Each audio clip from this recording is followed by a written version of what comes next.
one of my absolute favorite times of the year with the NFL calendar, and it's the NFL draft at the end of April. I think the Bengals have positioned themselves to have an outstanding draft. What they've done in free agency, filled some holes, perceived holes, and now the NFL draft comes our way. And ironically and sadly, as the NFL draft approaches, one of the guys who made his name as a scout and as a personnel director in the National Football League, the draft was his time of year, and I'm speaking of Bill Tobin. And unfortunately, we recently lost Bill Tobin, and it's a major loss to everybody in the National Football League. Thoughts and prayers go out to Duke Tobin, his son, who the apple has not fallen far from the tree. He's doing an outstanding job with the Cincinnati Bengals and their player personnel department. But Bill Tobin was special, man, just not only a special football guy, but a special human being. I first met Bill Tobin in 1973 when I played in the Senior Bowl as a senior at Syracuse University. He was scouting, and that was my first exposure to Bill Tobin. And look at what he did, his accomplishments, the 1985 World Champion Chicago Bears, the Indianapolis Colts, great football teams. He was with the Detroit Lions, and then, of course, with the Cincinnati Bengals. And, I mean, a lot of these teams, Bears won Super Bowls, the Colts, Bengals go to the Super Bowl. I mean, he had an unbelievable run, and he is an icon in the National Football League. And as I said, not only all his football accomplishments, one of the best people I ever met. So, Bill Tobin, we're going to miss you. I know you're in a good place. And thoughts and prayers again go out to the entire Tobin family and everybody that he touched in the National Football League. So in honor of Bill Tobin and all the work that he did over the years with the NFL draft, let's talk about the Cincinnati Bengals draft coming up, the 25th, 26th, and 27th. As I said, I feel like they've really put themselves in a pretty good position. In my opinion, it boils down to this. There are 4 positions I would love to see them address in this NFL draft. And it all can occur in the top 3 rounds because they have 4 picks. And in no particular order, I would like to see them address offensive tackle, wide receiver. Those are the 2 offensive positions. Then interior defensive line, as well as cornerback. If they have 4 picks in the top 100 picks in this year's draft, the first, second, and third round, those 4 spots, take care of those, take care of business there, button all that up. The rest of the draft is gravy. I mean, you can use – the Bengals have 10 picks in this year's NFL draft. There are, I think, 3, maybe 2 or 3 teams in the NFL that have 11 picks. The Bengals have 10. So they're amongst the leaders of teams with the total number of choices on those 3 days in the draft. So they've got some capital to maybe move up in any round. First round, they haven't moved up in 25 years, but they've moved back twice since 2010. So I'm not sure they move back necessarily to accumulate more capital. They could, but I'm not sure they move up in the first 3 rounds because I don't think they want to give up any of those top 100 picks. If moving up would only cost them a 4th or a 5th round pick, moving up 3 to 5 spots or whatever the case may be, whatever the formula dictates there, I might think about it if it's a 4th, 5th, or 6th rounder moving up in the first round, but I don't think I'd give up any of those top 100 picks. You're going to get good football players at all of those picks, and history has shown that they don't necessarily want to move up and spend that capital in the first round. But the later rounds, they could move up, they could move down, but they've positioned themselves accordingly to be able to do anything that they really want to do. So you look at those 4 particular position groups. Offensive line. I mean, as a former lineman, I would love to see them address the offensive line first. And a guy that I've seen, they had no chance of getting this guy. Then all of a sudden they have a chance of getting this guy. And who knows on draft day? It all depends on where the runs start. If they could get J.C. Lapham at the number 18 pick, I'd be all for that. I mean, I think this guy is big, powerful, athletic enough for sure. I mean, the Bengals have a humongous offensive line. If you're not 6'6" to 6'8", 325 to 350 pounds, you can't be part of it. I mean, it is like the Great Wall of China. And 4 of the 5 projected starters have won Super Bowls. but you can never have enough good offensive linemen. And J.C. Latham fits the bill. I mean, between 6'5" and 6'6", 340 pounds, runs well, runs like a 5'1", 40. I mean, 11 inches from the tip of his thumb to the tip of his pinky. That's almost palming a ruler, for crying out loud.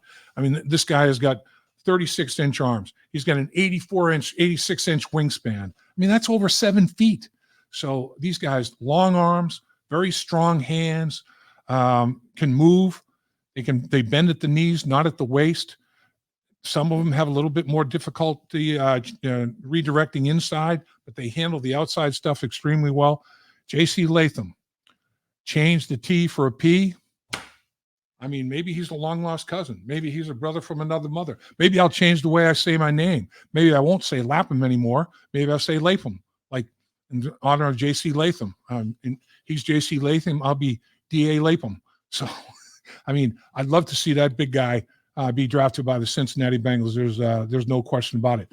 You know, I think there's 6 guys that people are talking about that get drafted in the first round as offensive linemen. Joe Alt, no chance. I mean, he looks like Tennessee Titans at number 7 are going there. Penn State, he's gone.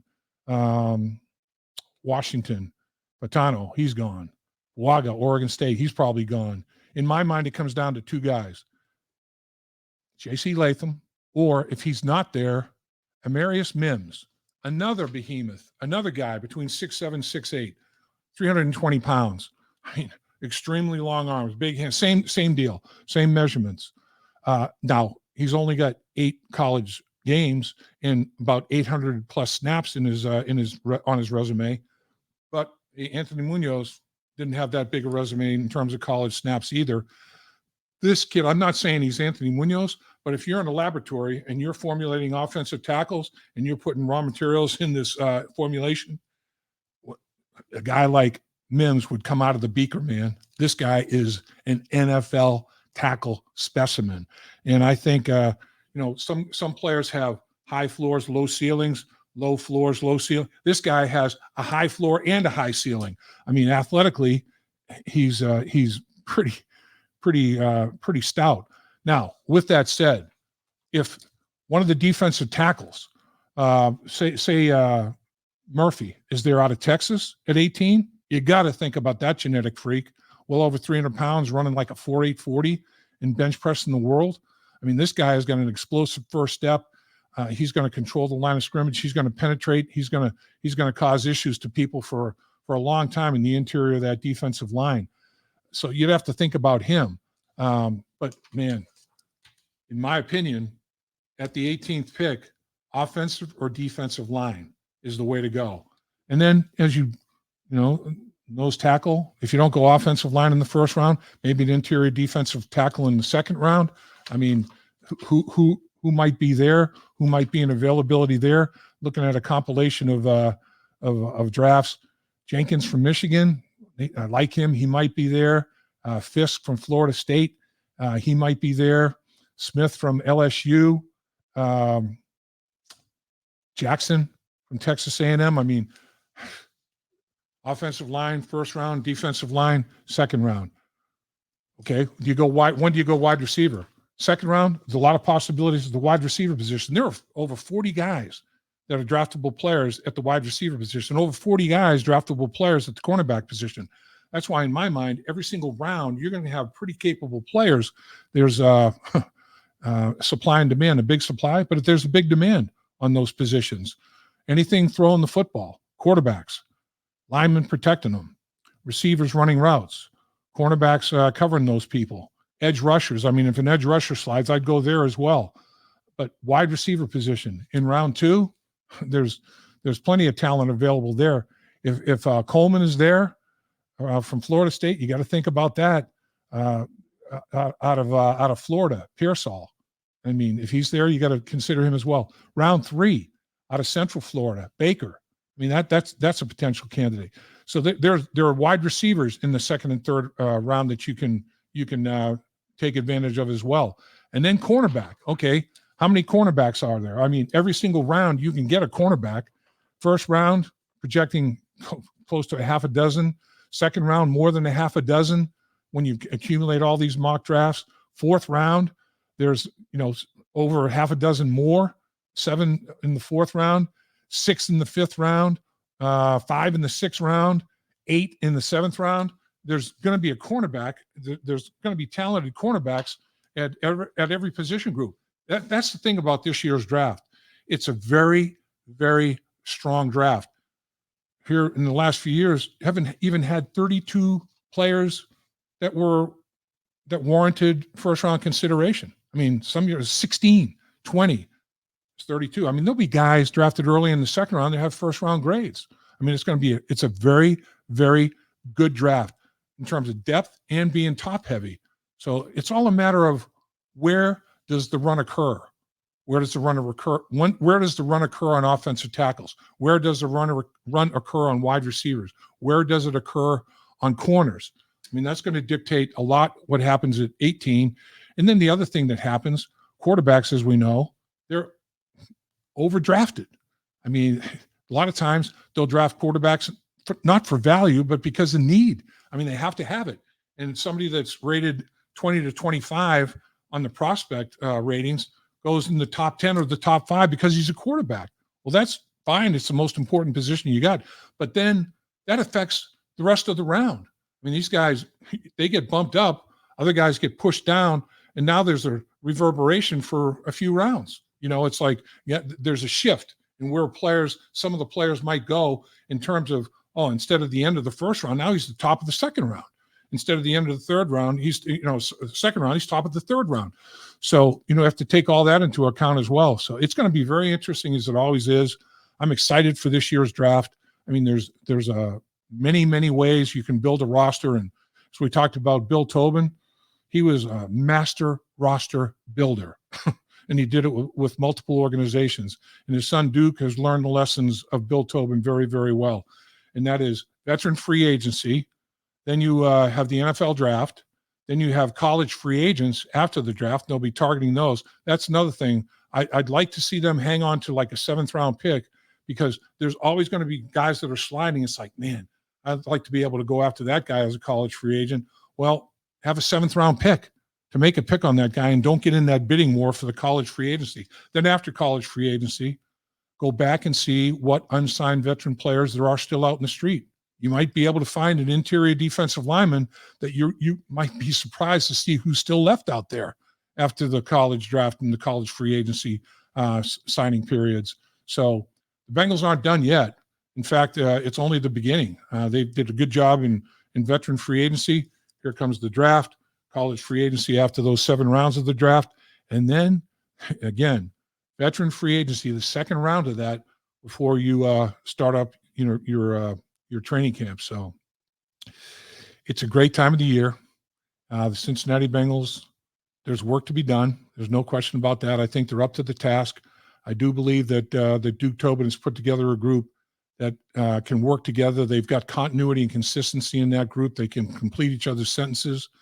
They've got contacts at every college there is in the National Football League. I don't think they're going to be surprised by anything. They do a great job of finding out the tangibles and the intangibles of these players.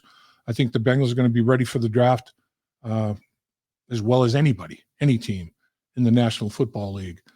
Then let's see what's available. Time to execute. Dave Lapham here, and every day I am grateful for my experience to have played professional football. As a player, I realized self-motivation, leadership, and appreciating your teammates are key. At First Star Logistics, you can use those same attributes to create the life you want for you and your family. Build your future by working hard like I did. You'll see results both on and off the field. Call First Star Logistics today and be part of our winning team. Opportunity knocking.